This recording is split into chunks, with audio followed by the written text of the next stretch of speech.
ফিলিস্তিনের গাজায় একটি যুদ্ধবিরতি আর জিম্মিদের মুক্তির বিষয়ে কাতারের দোহায় আলোচনা আবার শুরু হয়েছে।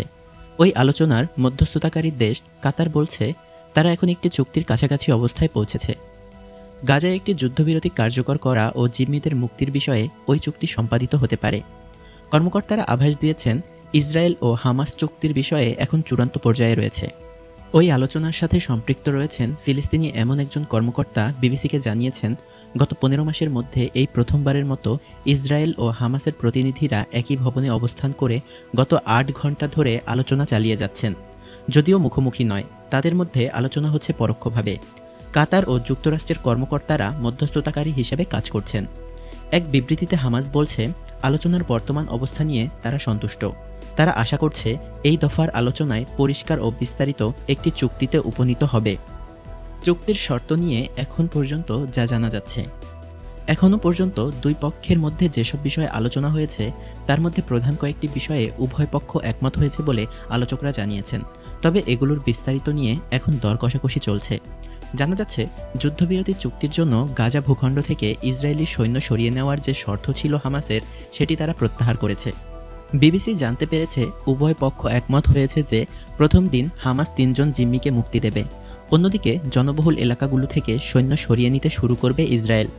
7 দিন পরে হামাস আরও 4 জন জিম্মিকে মুক্তি দেবে। অন্যদিকে গাজার দক্ষিণ এলাকা থেকে বাস্তুচ্যুত মানুষজনকে উত্তরের এলাকায় ফেরার সুযোগ দেবে ইসরায়েল। তবে তাদের উপকূলীয় সড়ক ধরে পায়ে হেঁটে ফিরতে হবে। সালাহ আল দিন সড়ক দিয়ে গাড়ি, পশুচালিত যানবাহন ও ট্রাক চলাচল করতে দেওয়া হবে।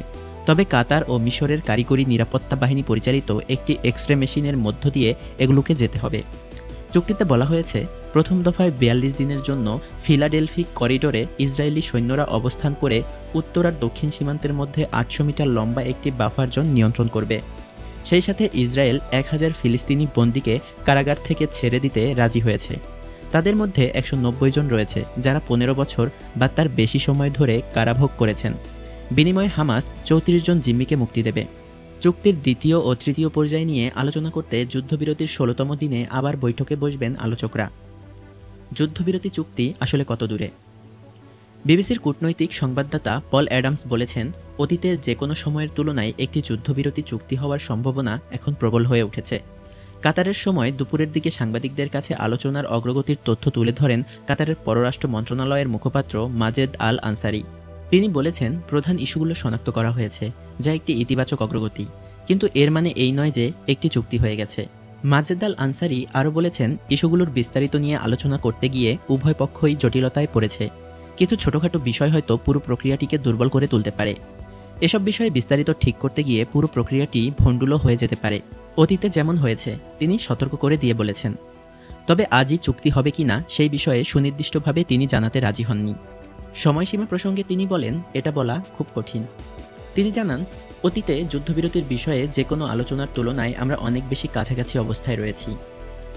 মিস্টার আল আনসারি বলেছেন, যুক্তরাষ্ট্রের প্রেসিডেন্ট জো বাইডেন প্রশাসন ও হবু প্রেসিডেন্ট ডোনাল্ড ট্রাম্প এই আলোচনা প্রক্রিয়ার সাথে পুরোপুরিভাবে যুক্ত আছেন।